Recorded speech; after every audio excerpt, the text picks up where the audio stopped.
রিয়াজুল জান্নাত, দুনিয়ার বুকে এক টুকরা বেহেশত বলা হয় এই জায়গাটাকে।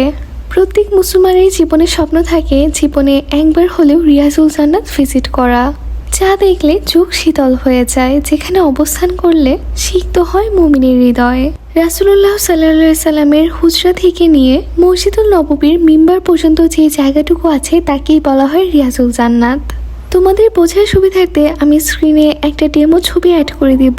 হযরত আবু হুমায়রা রাদিয়াল্লাহু বর্ণনা করেন, মহানবী সাল্লাল্লাহু আলাইহি ওয়াসাল্লাম বলেছেন, আমার ঘর এবং আমার মিম্বারের মাঝের জায়গা জান্নাতের বাগানগুলোর একটি বাগান, আর আমার মিম্বর আমার হাউজের উপরে অবস্থিত। রাসূলুল্লাহ সাল্লাল্লাহু সাল্লামের হুজরা মোবারক বা মিম্বারের পাশের জায়গাটি রিয়াজুল জান্নাহ বলে পরিচিত।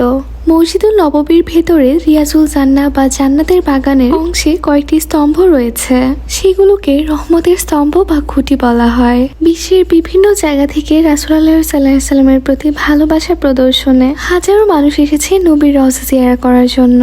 আলহামদুলিল্লাহ, আমাদেরও সৌভাগ্য হয়েছে নবীজির রওজা জিয়ারত করার। কোভিডের টাইমে যখন নুসুক অ্যাপের মাধ্যমে পারমিশন নিয়ে এসেছিলাম আমরা নবীজির রওজা জিয়ারত করার জন্য, তখন খুব কাছে থেকে নবীজির রওজা দেখার সৌভাগ্য হয়েছিল আমাদের। তখন দেখা যেত টাইম মেনটেন করে মাত্র 10 থেকে 15 জনকে ঢুকতে দেওয়া হতো একসঙ্গে। এত পুলিশও থাকতো না, মানুষও থাকতো না, কোনো প্রকারের ব্যারিয়ার ছাড়াই নবীজির রওজা জিয়ারত করার সৌভাগ্য হয়েছিল আমাদের।